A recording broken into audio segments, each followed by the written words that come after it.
result of calculations and contrivances. Our beliefs are not the result of a deranged psychology. Our beliefs are our core. Our beliefs are our hearts. We don't have to make notes about what we believe. We don't have to write down what we believe. We can tell people what we believe off the top of our heads, and we can do it with passion, and we can do it with clarity, and we can do it persuasively. Some of us just haven't had the inspiration or motivation to do so in a number of years, but that's about to change.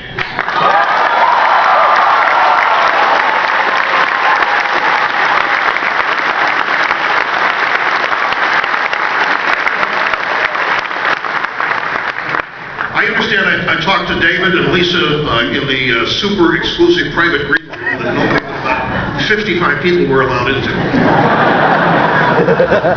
And they said that there's a sense of liberation here among all of you that are attending CPAC. And I understand what the sense of liberation is about.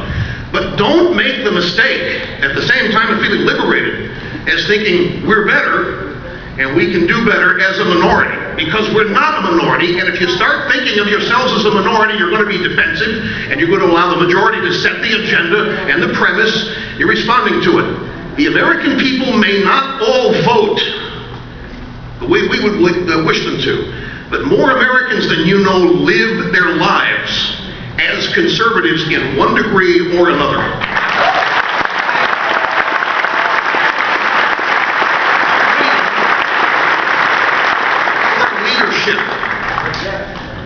We need conservative leadership. We can take this country back. All we need is to nominate the right candidate. It's no more complicated.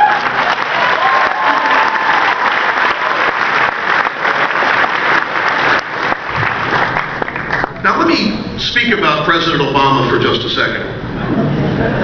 President Obama is one of the most gifted politicians, one of the most gifted men that I have ever witnessed. He has extraordinary talents. He has communication skills that hardly anyone can surpass. Seriously. No, I'm being very serious about this. It just breaks my heart that he does not use these extraordinary talents and gifts to motivate and inspire the American people to be the best they can be. He's doing just the opposite.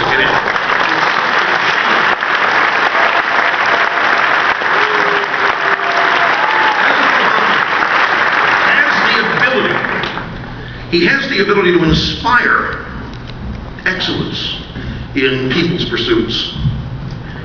He has the ability to do all this, yet he pursues a path, seeks a path that punishes achievement, that punishes earners, that punishes, and he speaks negatively of the country. Ronald Reagan used to speak of a shining city on a hill. Barack Obama portrays America as a soup kitchen and some dark night in a corner of America that's very obscure. He constantly is telling the American people that bad times are ahead, worse times are ahead. And it's troubling because this is the United States of America. Anybody ever ask, I'm in awe of our country, and I asked this question a lot as I got older. We're less than 300 years old. We're younger than nations that have been on this planet for thousands of years.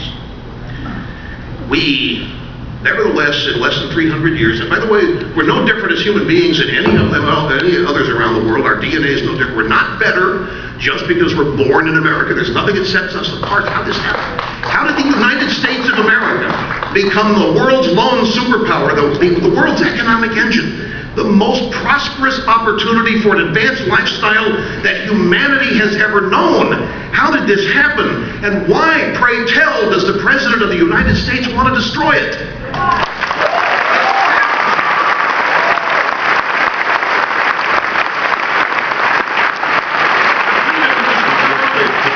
It's the freedom, it's the ambition, it's the desire, the wherewithal, the passions that people have that gave us the great entrepreneurial advances, the great inventions, the greatest food production, the human lifestyle advances in this country. Why shouldn't that be rewarded? Why is that now the focus of punishment? Mayor Bloomberg the other day, ladies and gentlemen, resisting his governor's call for an increased tax on the rich in New York, had some astounding numbers. 8 million people live in New York. 40,000 of those 8 million pay roughly 60 to 70% of New York's operating budget. He was afraid that if he raised taxes on those people, some of them might leave. Mayor, one already has.